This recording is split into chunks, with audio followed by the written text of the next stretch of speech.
Hello my beautiful friends. तो आज मैं आ गई हूँ एक मेकअप लुक लेके, जिसको मैं बताने वाली हूँ कि कैसे मेकअप करना है विथ माय ओन वर्ड्स। तो सबसे पहले आपके फेस को मॉइस्चराइज़र अप्लाई करना है, चाहे वो आपका फेस ऑयली हो या फिर ड्राई हो या कॉम्बिनेशन मेरे जैसे। आपको मॉइस्चराइज़र अप्लाई करना ही है, क्योंकि जैसा कि अब अगर मान लो कोई भी पेंटिंग करते हो उसके पहले क्या चाहिए, आपको एक पेपर चाहिए, एक स्मूथ पेपर, है ना। वैसे ही मेकअप अप्लाई करने के बाद अप्लाई करने के पहले आपका टेक्सचर होना चाहिए बहुत ज़्यादा स्मूथ, सो दैट मेकअप अच्छे से अप्लाई हो सके। तो उसके लिए आपको मॉइस्चराइज़र अप्लाई करने के बाद यहाँ पे मैं अप्लाई कर रही हूँ मैबलिन का प्राइमर, जो कि प्राइमर सबसे ज़्यादा इंपॉर्टेंट है, क्योंकि आपके जितने भी ओपन पोर्स है उसको फिल करने का काम करता है, और साथ में आपका जो टेक्सचर है बहुत ज़्यादा सॉफ्ट एंड स्मूथ बनाने का भी काम आता है। ठीक है, तो आप हमेशा प्राइमर भी अप्लाई कीजिए मॉइस्चराइज़र के बाद। और उसके बाद आपको अप्लाई करना है कोई भी फाउंडेशन जो कि आपके स्किन टोन से मैच होते हुए। ठीक है, तो आपको कुछ इस तरीके से एक फाउंडेशन ब्रश लेके कुछ इस तरीके से आपको अप्लाई कर लेना है फाउंडेशन, जो कि ज़्यादा लाइट भी नहीं होना चाहिए फाउंडेशन का शेड, और ना ही ज़्यादा डार्क होना चाहिए। आपके स्किन टोन से मैच होते हुए फाउंडेशन आपको अप्लाई करना है। उसके बाद आपको लेना है एक वेट ब्यूटी ब्लेंडर, और कुछ इस तरीके से डैब डैब करते हुए अच्छे से ब्लेंड कर लेना है। इससे क्या होगा कि जो भी जितना एक्सेस ऑफ फाउंडेशन आपके फेस पे लगा हो वो सारे अच्छे से ब्लेंड हो जाएगा, और अगर कुछ एक्स्ट्रा कुछ रहेगा तो फिर वो ब्लेंड में जो आप ब्लेंडर यूज़ कर रहे हो उसमें आपका फाउंडेशन लग जाएगा, वो सोक कर लेगा। ठीक है, इससे आपका टेक्सचर जो है वो बहुत ज़्यादा स्मूथ भी हो जाएगा, आपका फाउंडेशन एकदम केकी नहीं लगेगा, और साथ में एक अच्छा फिनिश आपके मेकअप को मिलेगा। ठीक है, बट आप हमेशा ध्यान रखिए कि आपको स्क्वीज़ करके उसके बाद आपको इस ब्लेंडर को आपके फेस पे यूज़ करना है। उसके बाद आपके अंडर आई एरिया पे कोई भी लाइट कलर की कंसीलर लेना है और इसे कुछ इस तरीके से अप्लाई करना है।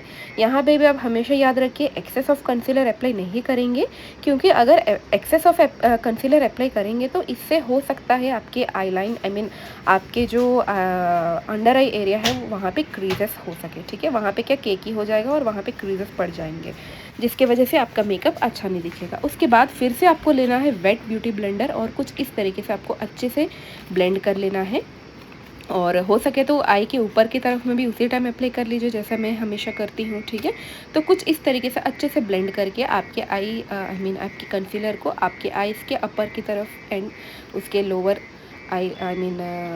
आपके जो भी डार्क सर्कल्स है वहाँ पे अच्छे से ब्लेंड करते हुए अप्लाई कर लीजिए। और साथ में कहीं पे भी अगर आपको लगता है कि आपके फेस पे कहीं पे भी डार्क पैचेस है या फिर डार्क पिगमेंटेशन है, तो फिर वहाँ पे भी आपको कंसीलर अप्लाई करके कुछ इस तरीके से आपको ब्लेंड कर लेना है। इसके बाद यहाँ पे मैं यूज़ कर रही हूँ आईब्रो पेंसिल, जो कि अगर आपके आईब्रोज भी मेरे जैसे पतले हैं तो फिर आप आईब्रो पेंसिल ज़रूर यूज़ कीजिए।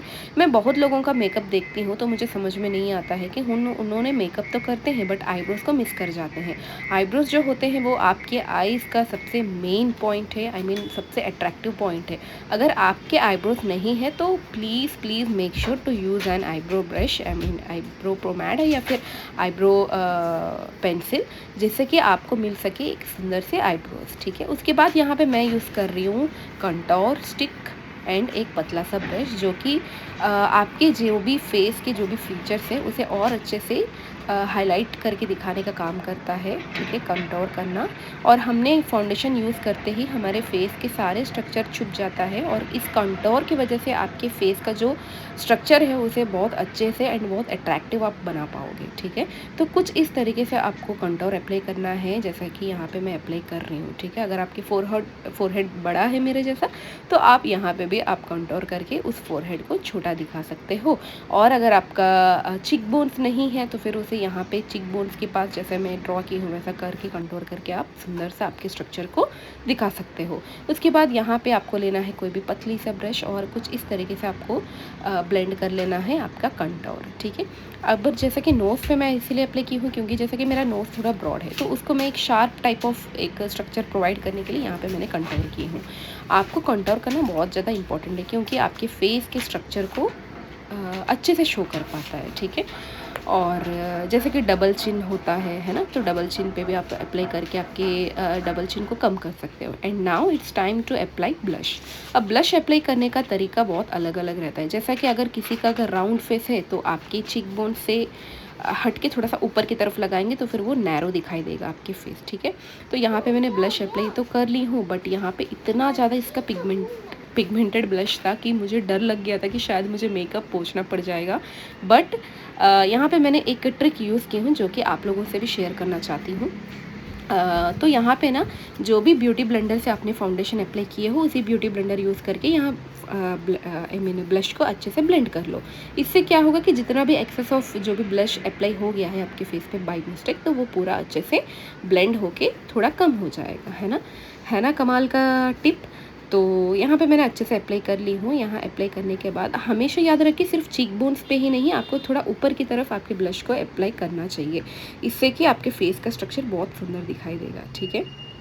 उसके बाद यहाँ पे आपके जितना भी आपने काम किए हो आपके फेस पे, उसे सब चीज़ को लॉक करना है। अब लॉक कैसे करेंगे, आपके कॉम्पैक्ट पाउडर या फिर लूज़ पाउडर लेके अच्छे से अंडर आई पे जो भी आपने कंसीलर अप्लाई किए हो, या फिर आपको लगता है कि कहीं पे भी आपका फेस पे ऑयल ज़्यादा निकलता हो, वहाँ पे आपको अप्लाई कर लेना है। उसके बाद अब बारी है आई मेकअप। यहाँ पे मैंने आई मेकअप को बहुत सिंपल एंड बहुत सटल रखना चाह रही थी, तो यहाँ पे मैंने सबसे पहले ब्राउन आई शेडो लेके यहाँ पे मेरे आई के क्रीज एरिया पे मैंने स्टार्ट की हूँ अप्लाई करना। और मुझे पता नहीं आजकल ना काजल अप्लाई करना पसंद नहीं आ रहा, आई डोंट नो वाई, क्योंकि शायद रिमूव करना मुश्किल होता है या फिर पता नहीं क्या है। तो मैं सोच रही थी कि इस बार भी मैंने काजल अप्लाई ना करके कुछ इस तरीके से एक simple eye makeup look create करूँ। तो यहाँ पे मैं अच्छे से आपको ब्राउन आई शेडो लेके यहाँ पे ब्लेंड कर रही हूँ। तो थोड़ा सा आपका जो ब्रश यूज़ करते हैं वो थोड़ा पतला होना चाहिए, सो दैट आपकी सिर्फ आई एरिया पे अच्छे से अप्लाई हो सके और वो बाहर की तरफ, क्रीज के बाहर की तरफ ना निकल सके, ठीक है। तो कुछ इस तरीके से आपको अच्छे से ब्लेंड कर लेना है। यहाँ पे पीछे में मेरी बेटी देख रही है, ओके। सो अच्छे से ब्लेंड कर लो उसे। उसके बाद आपको कोई सा भी एक डार्क, थोड़ा सा डार्क आई शेडो लेना है और आपके आउटर तरफ, और अब जैसे कि यहाँ पे मैंने नीचे तरफ भी, अपने आइज़ के नीचे तरफ भी मैंने अप्लाई कर रही हूँ, क्योंकि इससे क्या होगा कि आइज़ को एक कंप्लीट लुक मिल पाता है, ठीक है। उसके बाद यहाँ पे फिर मैं ले रही हूँ एक शिमर शेड जो कि बहुत अच्छा शेड है, तो इसे मैं सेंटर ऑफ माई आई पे अप्लाई कर रही हूँ। आपको ऐसा अप्लाई करना चाहिए कि ना ही ज़्यादा एक्सेस में अप्लाई करना है और ना ही एकदम कम, तो थोड़ा सा आपको मॉडरेट में अप्लाई कर लेना है। और इसके बाद यहाँ पे मैं यूज़ कर रही हूँ एक न्यूड काजल पेंसिल, जो कि आजकल मुझे पता नहीं बहुत शौक चढ़ा है न्यूड आई काजल पेंसिल्स यूज़ करने का। एंड पेंसिल अप्लाई करने के बाद आप भी टाइम है आई curl, I mean eye lashes को कर्ल करने का। तो आई लैशेस को कर्ल करने के बाद जो लुक आता है ना भाई, मतलब एकदम मस्त लगता है। तो इसके बाद यहाँ पे मस्कारा अच्छे से अप्लाई कर लो। अगर आपके पास फॉल्सिस है या फिर अगर आपके पास टाइम है, इंटरेस्ट है, तो फिर आप फॉल्सिस भी अप्लाई कर सकते हो। बट मुझे लगता है कि मुझे नेचुरल रहना ज़्यादा पसंद है, तो फिर यहाँ पे मैंने फॉल्सिस को अप्लाई नहीं की हूँ और मस्कारा को अच्छे से अप्लाई कर ली हूँ। और अंडर आई पे भी अच्छे से जितना भी आई लैशेस है उसे अच्छे से अलग करते हुए आपको अप्लाई कर लेना है। और अगर लगता है कि एक्सेस है तो फिर उसे रिमूव कर लीजिए। एंड देन उसके बाद है यहाँ पे एक लाइट शिमर शेड लेके अंडर आई की तरफ में मैंने अप्लाई कर रही हूँ। इससे क्या होगा कि आपके आईज़ को और सुंदर दिखने का एक मौका मिल जाता है, ठीक है, आई मीन दिखाने का। और यहाँ पे क्या है कि एक मतलब एक कंप्लीट लुक मिलता है। जब भी आप nude colours of eye shadow या फिर nude colour of Kajal use करते हो, तो कुछ इस तरीके से अगर शिमर आपके इनर आइज़ पे अप्लाई करेंगे तो फिर वो बहुत सुंदर दिखेगा और एक ओपन आई लुक भी लगेगा, है ना। तो इसके बाद है, अब है यहाँ पे हाइलाइटर, जो कि आपके फेस के हाई पॉइंट्स पे आपको अप्लाई करना है हाइलाइटर, जो कि आपके फेस पे जो जब भी सनलाइट आता है या फिर लाइट जब भी आपके फेस पे पड़ेगा तो फिर आपके फेस के हाई पॉइंट्स को दिखाई देगा। उसके बाद है ये सारे मेकअप को पूरा लॉक करना है एक मेकअप फिक्सर से। उसके बाद टर्न है अपना लिप लाइनर एंड लिपस्टिक का। बीच में मेरी बेटी थोड़ा सा डिस्टर्ब कर रही थी। उसके बाद यहाँ पे मैं अप्लाई कर रही हूँ लिप लाइनर, जो कि आपको कुछ इस तरीके से अप्लाई करना है। और लिप लाइनर हमेशा अप्लाई करते टाइम याद रखिएगा कि लिप लाइनर का, आई मीन लिप पेंसिल का जो नोक है वो शार्प रहे, सो दैट आप इजीली उसे अप्लाई कर सकें और एकदम मतलब एक्यूरेटली आप आपके लिप पे लाइन, आई मीन लाइनर आप बना सके, आई मीन लाइन बना सके, है ना। तो अगर थोड़ा भी गड़बड़ होगा तो फिर आपके लिप्स का शेप बिगड़ने का चांसेस है, ठीक है।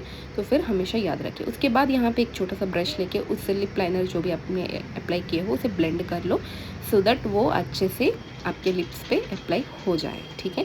उसके बाद यहाँ पे है लिपस्टिक अप्लाई कर रही हूँ मैं।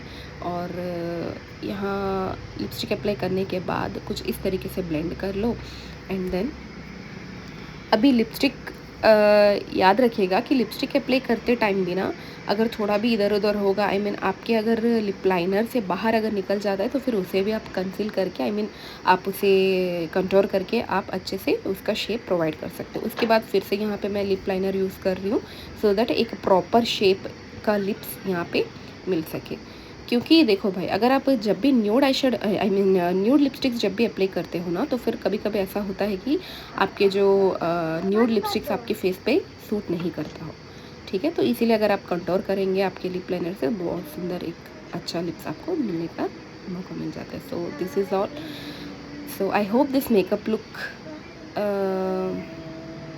आपको पसंद आया होगा, है ना। तो इस टाइप के मेकअप लुक्स और आपको चाहिए तो फिर please make sure to subscribe to my channel. Thanks for watching, bye bye.